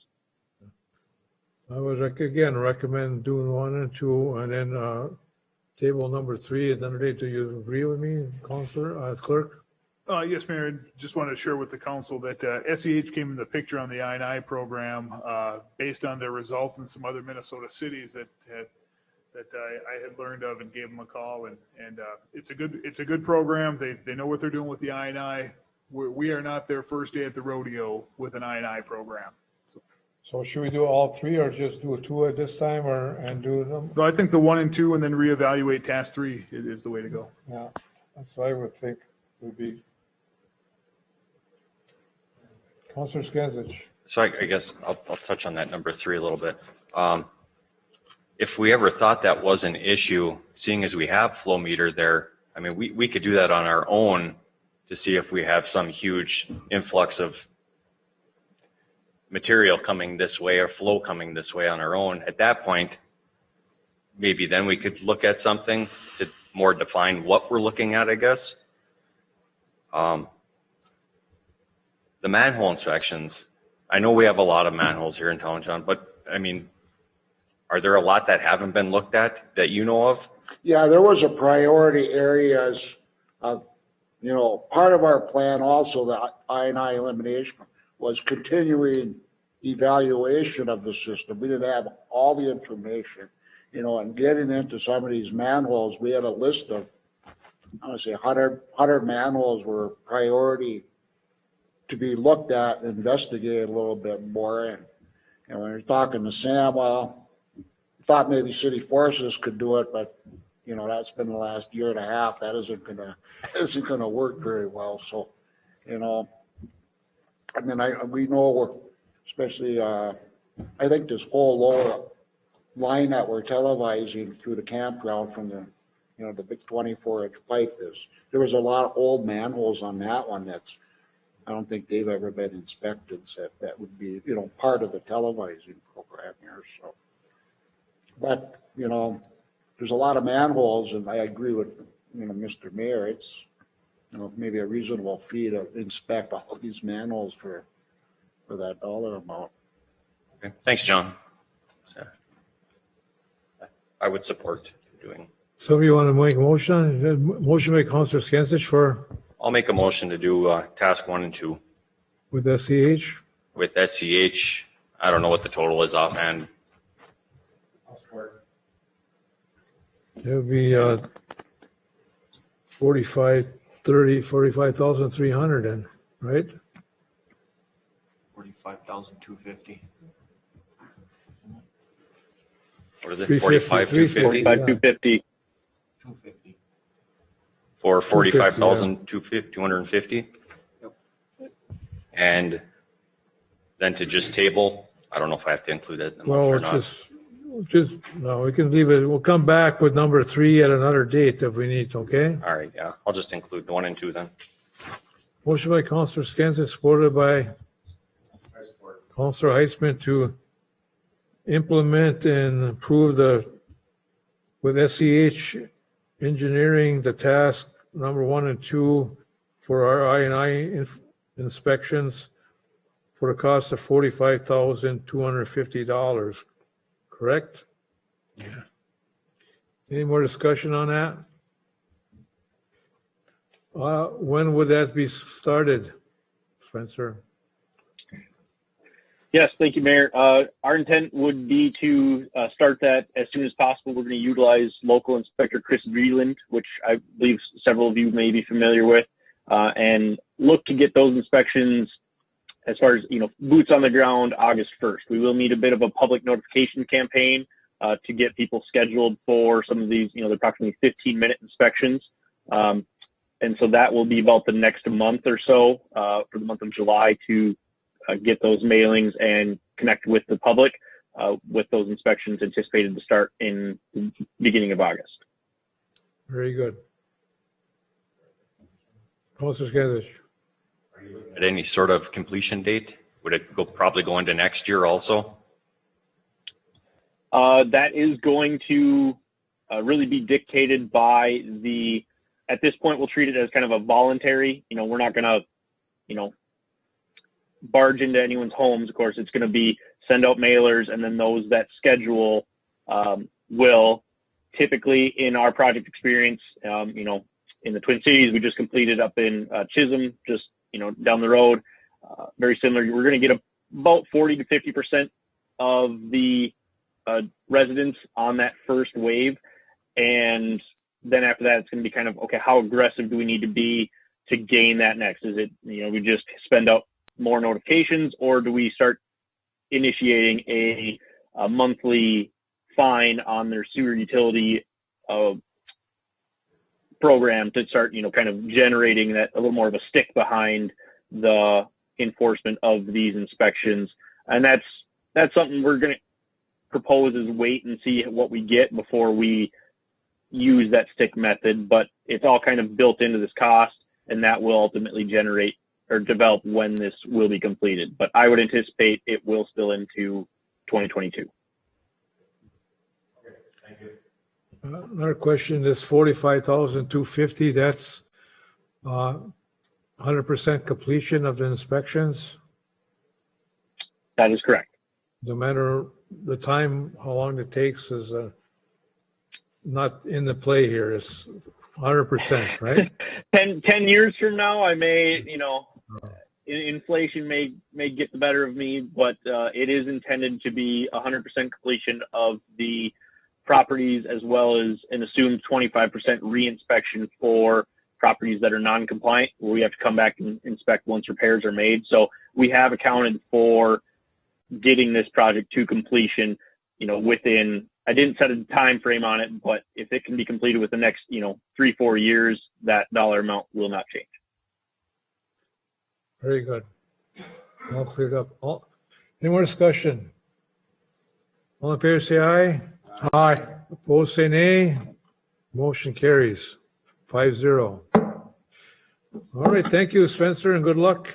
And we work with the city staff. Thank you, Mr. Mayor and Council. Yep. We'll be in touch soon. Yep.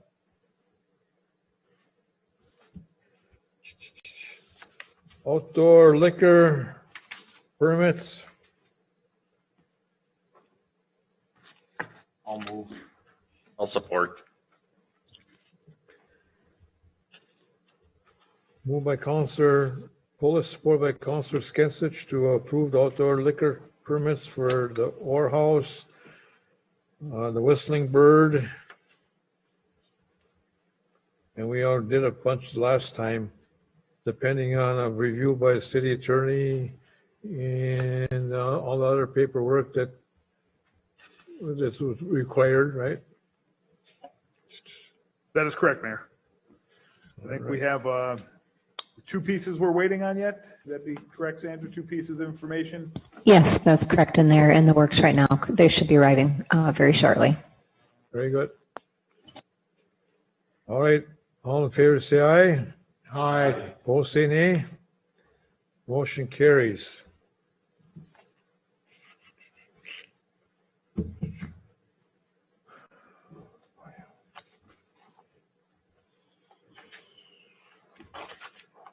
I'm going to take these resolutions all together, but first of all, we'll go into a couple of the additions here. Approved to submit fire training for reimbursement. Fire chief is requesting to submit reimbursement to Minnesota Association of Fire Training for fire training in the amount of $2,165. Everybody okay with that?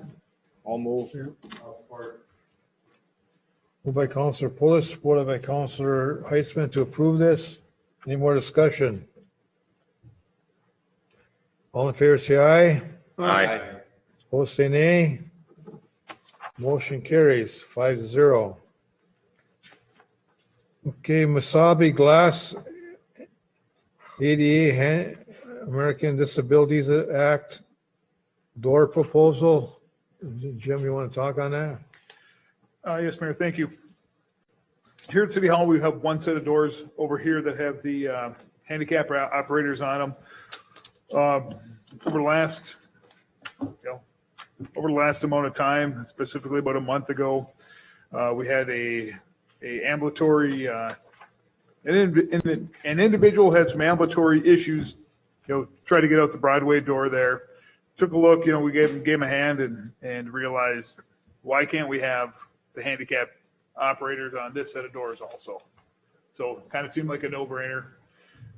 So we asked for the quote, and this is the cost. We have funds available in the City Hall capital budget that will take care of this. And later in the packet here, we have a donation that'll take care of half that cost. So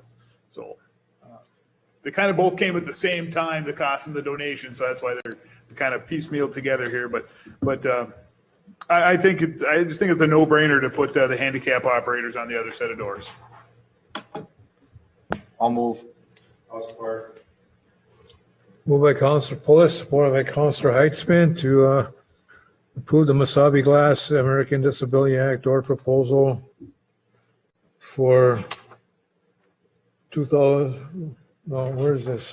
You don't have a cost on that? It's on there. It's $5,400.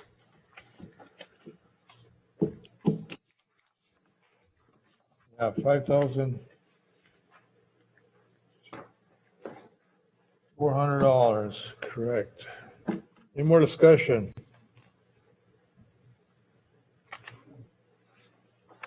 All in favor, say aye. Aye. Opposed, say nay. Motion carries 5-0. All right.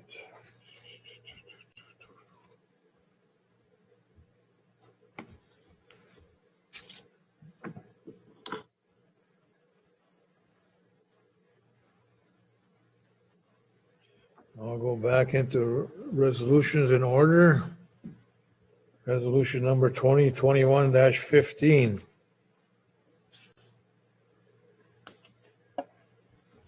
Mayor, this resolution is for the County State Aid Highway 97. They got some culvert work to do. There's a map in there that shows the area they're going to be working on. And the county needs the resolution, saying the city approves to do this work. So. Yeah, I recommend we go ahead and do this. And I need to have the vote prior to a reading of this resolution. I read all resolutions. I think mayors have to read the resolution to the public that are listening or not here, and go to a website at some point in time and hear it there. So I need the votes of aye and nay in the resolution as I read it. So I recommend the council go ahead and adopt this resolution. I'll make that motion. Moved by Councilor Heitzman, second by Councilor Pulis to adopt and approve Resolution 2021-15, approving county project within municipal corporate limits.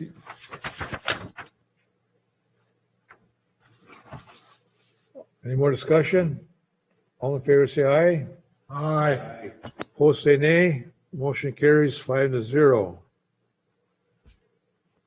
Okay, I'll read Resolution 2021-15, State Aid for Local Transportation.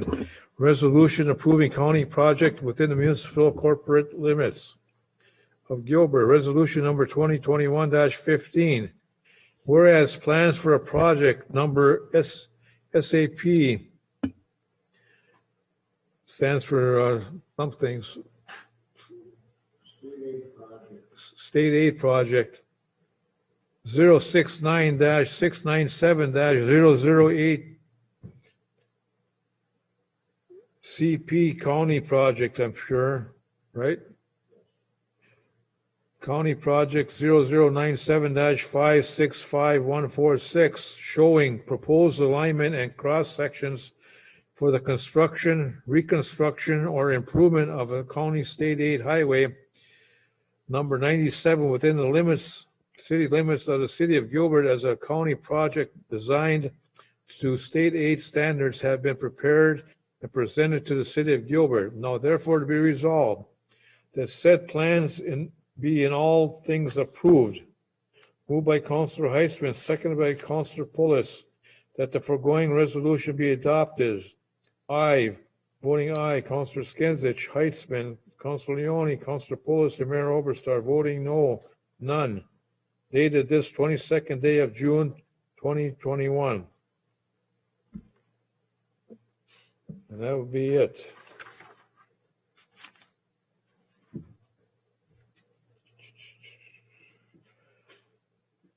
Resolution 2021-16.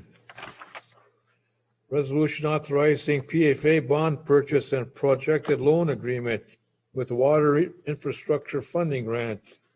City Council is requested to approve the resolution authorizing and accepting Minnesota Public Facilities Authority PFA bond purchase and project loan agreement with Water Infrastructure Funding Grant for improvement to its sanitary sewer system as described in the agreement. Clerk, you care to comment on this? City Attorney Lindsay has reviewed this. The agreement's pretty standard with PFA. This particular resolution is authorizing the bond purchase and the Water Infrastructure Funding Grant. Both, you're going to see one later on that deals with just the PFA authorization, but it's a pretty standard for the PFA, and it reflects that almost $1.5 million grant. This was a good funding cycle for us. I'll make that motion, Mr. Mayor. Motion by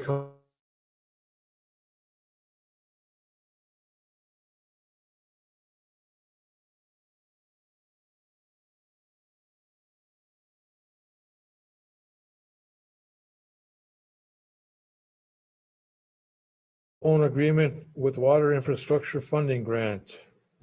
Any more discussion? All in favor, say aye. Aye. Opposed, say nay. Motion carries 5-0. I'll read the resolution. City of Gilbert, Resolution 2021-16, resolution to authorize and accept a Minnesota Public Facilities Authority bond purchase and project loan agreement with project loan agreement with Water Infrastructure Funding Grant. Be resolved that the City of Gilbert is hereby authorizing and accepting a Minnesota Public Facilities Authority bond purchase and project loan agreement with Water Infrastructure Funding Grant for improvements to its sanitary sewer system as described in the agreement. Be it further resolved that the City of Gilbert currently estimates the loan amount to be $373,983 and the Water Infrastructure Fund with grant amount to be $1,495,930. Be it further resolved that the City of Gilbert has the legal authority to apply for the loan and the financial, technical, and managerial capacity to repay the loan and ensure proper construction, operation, and maintenance of the project for its design life. Now, therefore, it be resolved that the authorizing authority of the City of Gilbert does adopt this resolution. Moved by Councilor Heitzman, seconded by Councilor Skinsich. Voting aye, Councilor Skinsich, Councilor Heitzman, Councilor Leone, Councilor Pulis, Mayor Oberstar. Voting nay, none.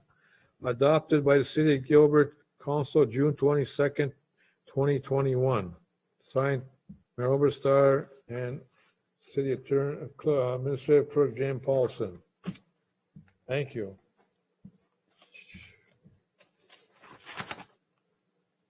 Resolution 2021-17. I'll find it.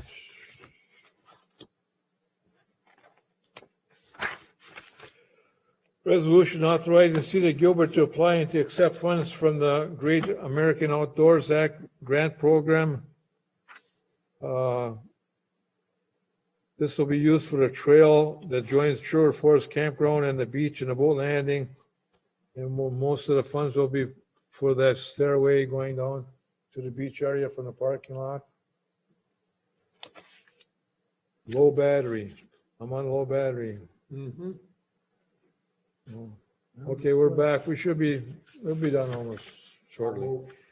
I'll support. Motion by Councilor Pulis, supported by Councilor Heitzman. Any more discussion?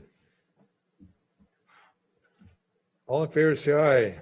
Aye. Opposed, say nay. Motion carries 5-0. Read this resolution. I'll allow City of Gilbert, resolution number 2021-17, State of Minnesota, County of St. Louis, City of Gilbert. Resolution authorizing City of Gilbert to make application to and accept funds from the Great American Outdoors Act of 2021 grant program. Whereas the City Council approves of applying for Great American Outdoors Act of 2020 grant funds to be used for the trail that joins the Sure Forest Campground and the beach boat landing area. Whereas the authorizing authority agrees to accept funding for the underlying project if approved by the Great American Outdoors Act of 2020.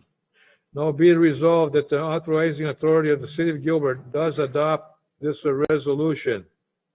Upon vote taken, the following voted for: Councilor Skenzich, Councilor Heitzman, Councilor Leone, Councilor Pulis, and Mayor Oberstar. Voting against, none.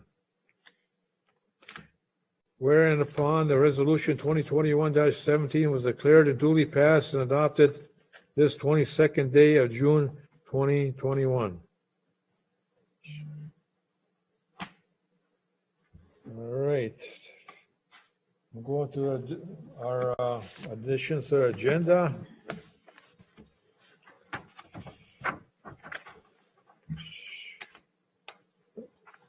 Resolution 2021-18, PFA authorization.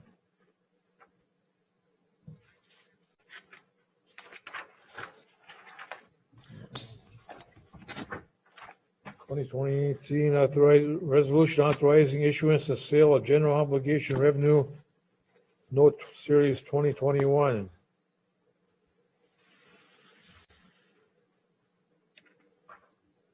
Well, can we do that one already?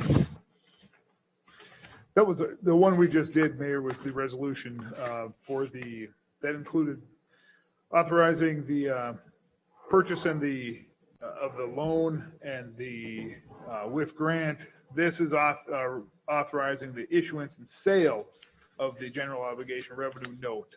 So this is like part 2 of the 373,000. Yeah. All right. Okay. Also, okay to go ahead and authorize the sale of these bonds.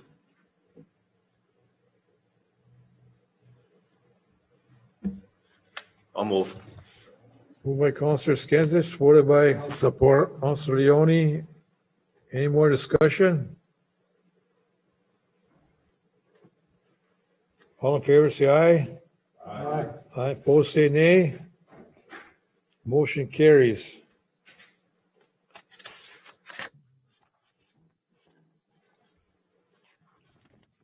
All right, so there's nothing to read here. Mayor, yeah, there's this one is on file here with the city. There's no need to read this 13-page document. If anyone else would like a copy, we have it on file here. But this particular, it's called a resolution, but it's not our standard city resolution, so there's no need to read in its entirety. Okay, so the 2021-18 has been approved 5-0. All right? Sandra, you got that?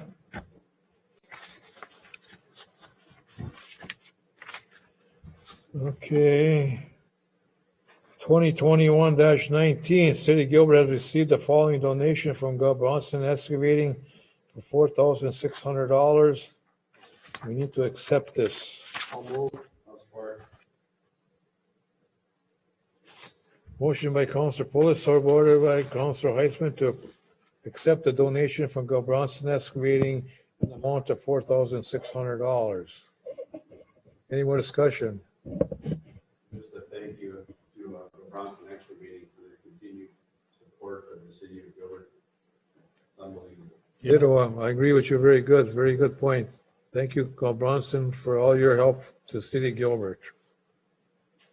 Any more discussion? Counselor.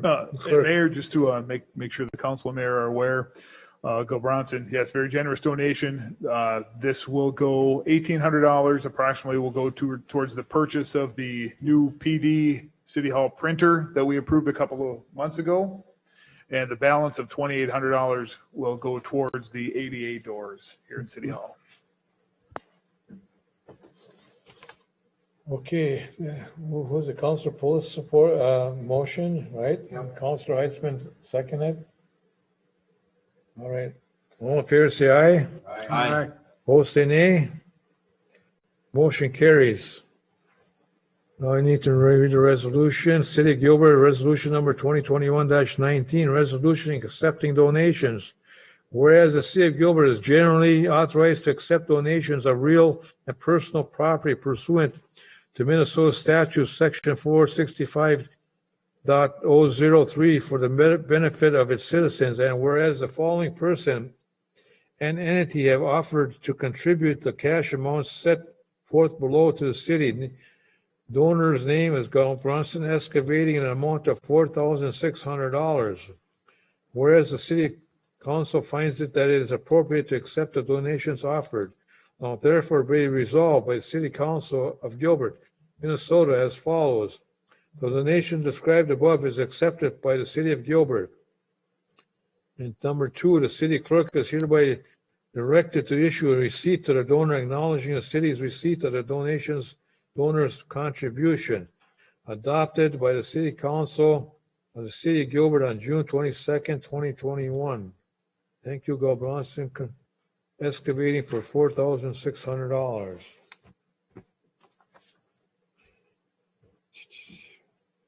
Five to 0. All right, resolution number 2021-20, ARP grant. ARP grant.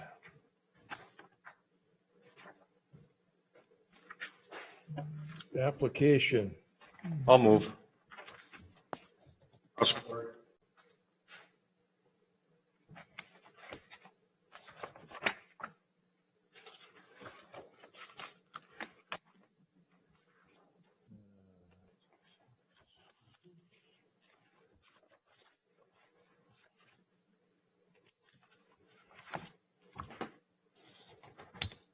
Moved by Councilor Skansas, supported by Councilor Heitzman to approve this. Any more discussion?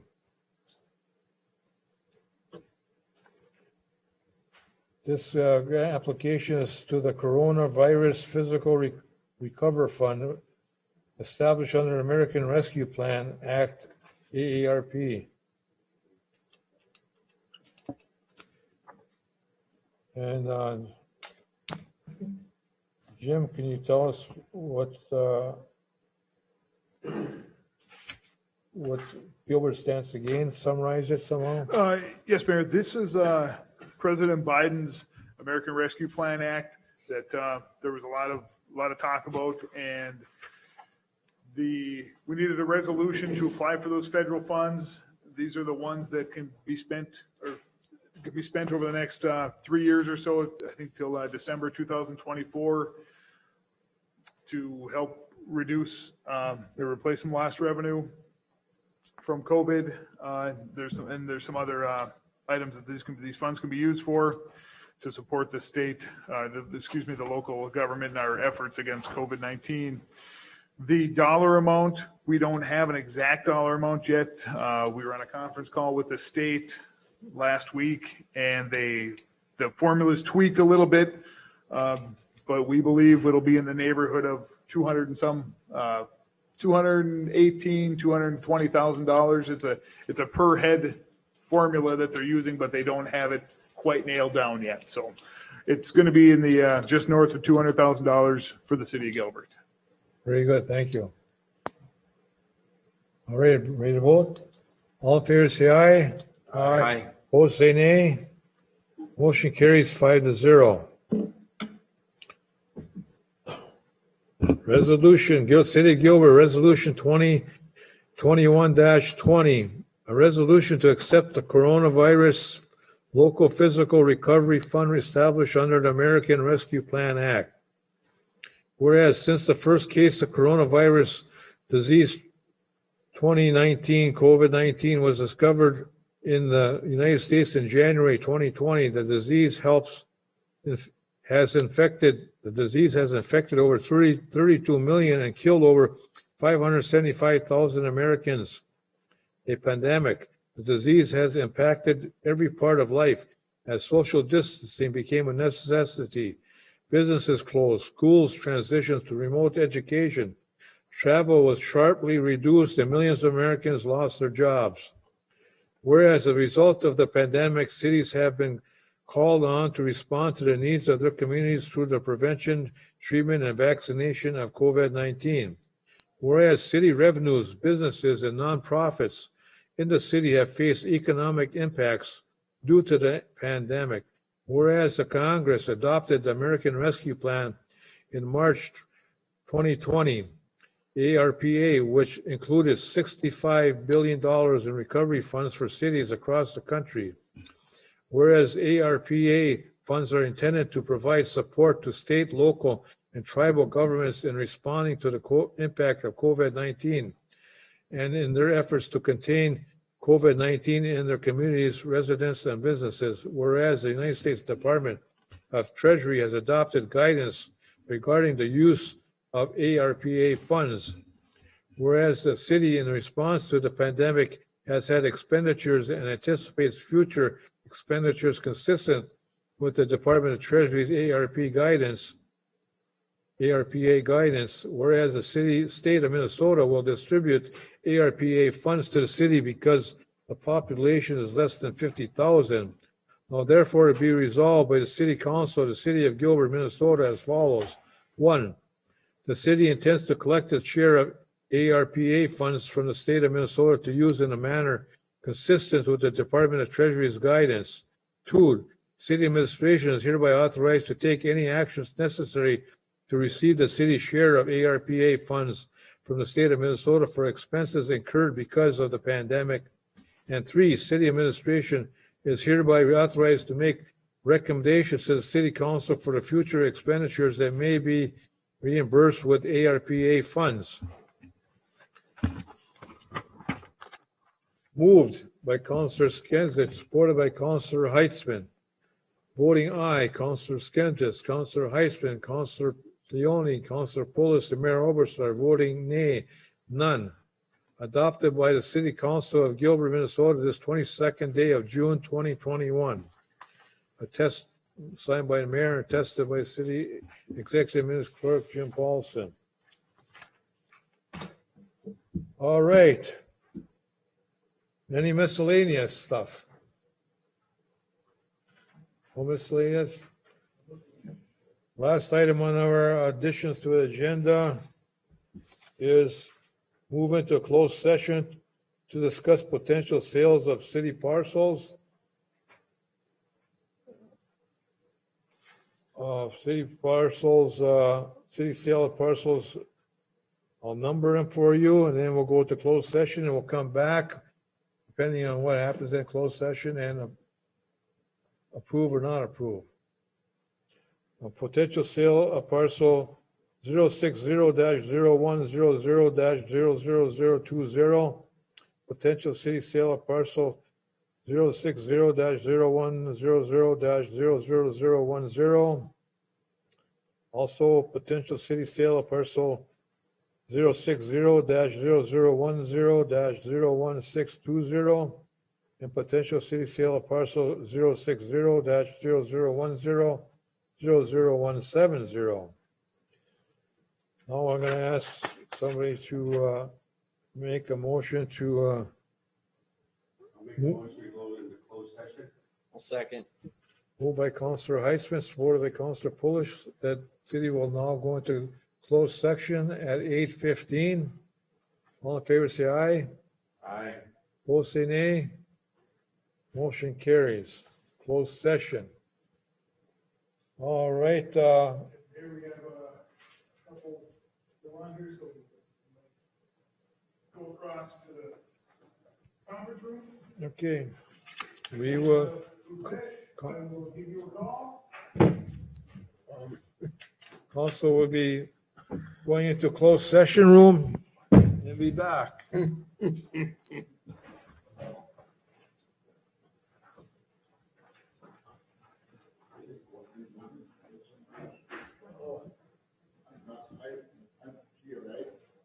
Thanks, Carl.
reckon you're home by 9.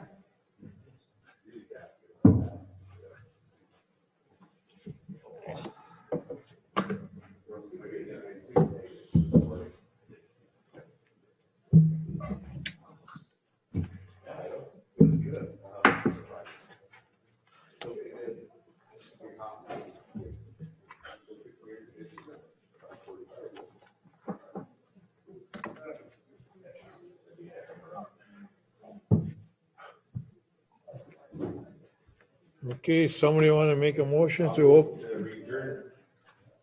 reconvene our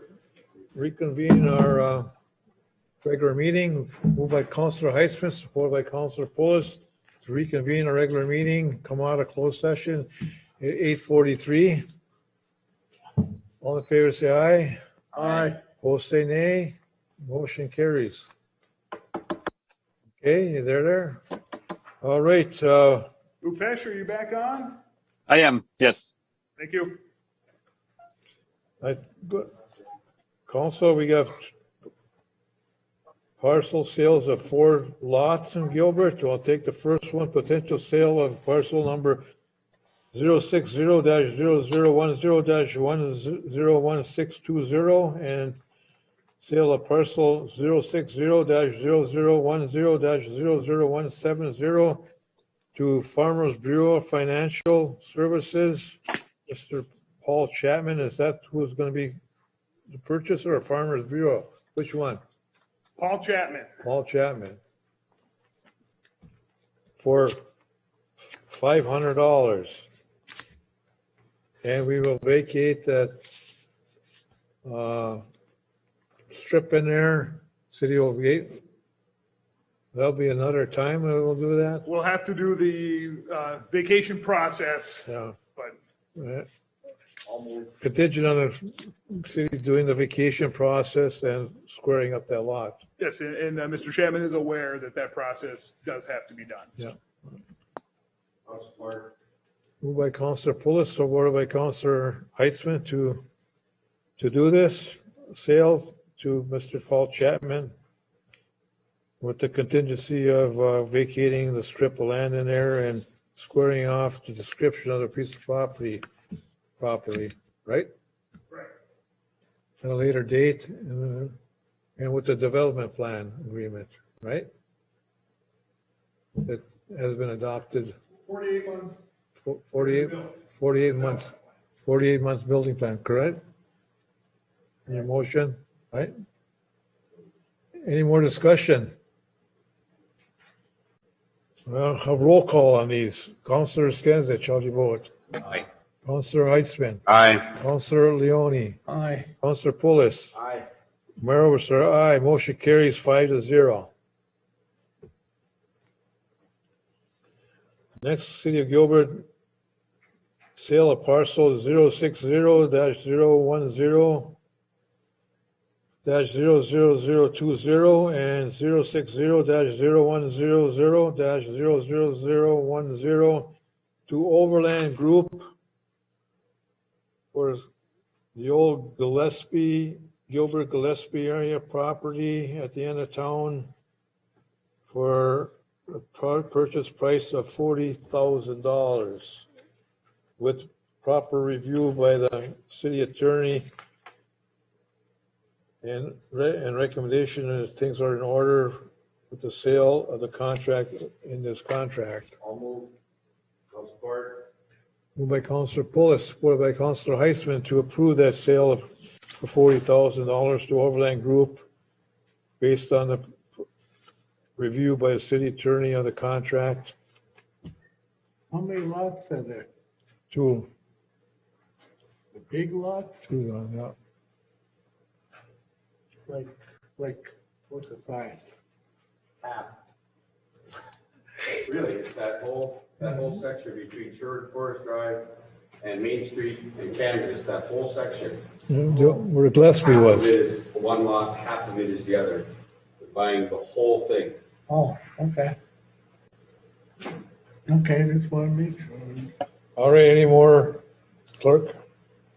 Just want to verify with city attorney, have we covered everything on the Gillespie lots. We did, and I would just ask that the motion reflect that we will be sending an amended purchase agreement with the amendment to the due diligence back to the.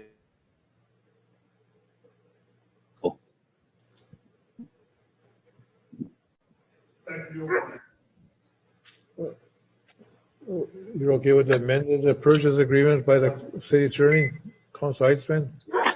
That's included in there. Okay, anything else further? Nothing from me, anything from you, Pat? So, Party, could you repeat that? I missed that question. Anything further after the due diligence addition in the language? Just with the due diligence language that we will include that it will the city will only be responsible for any intentional either misrepresentations or lack of disclosures. Right now, the way it's worded is very vague and leaves the city open to a little bit of risk. Overall, when me and Brian Lindsay reviewed this purchase agreement, it looked fairly standard and protects the city well. It was just the one due diligence portion we wanted to amend to reflect that if the sale were to fall through, any due diligence costs responsible by the city would only be for intentional either acts or misrepresentations by the city. And we don't think there will be any or there are any. So we think the risk to the city is very low if on this. Very good. Any more discussion on that? Again, roll call. Councilor Bullis. Aye. Councilor Skinsich. Aye. Councilor Heitzman. Aye. Councilor Leone. Aye. Mayor Oberstar, aye. Motion carries 5-0. All right. Very good, productive meeting tonight. We can move to adjourn. Move. Or Moved by Councilor Pulis, supported by Councilor Heitzman to adjourn at 8:50. All in favor, say aye. Aye. Opposed, say nay. Motion carries. Were we on TV there too? Okay. Good night. Have a happy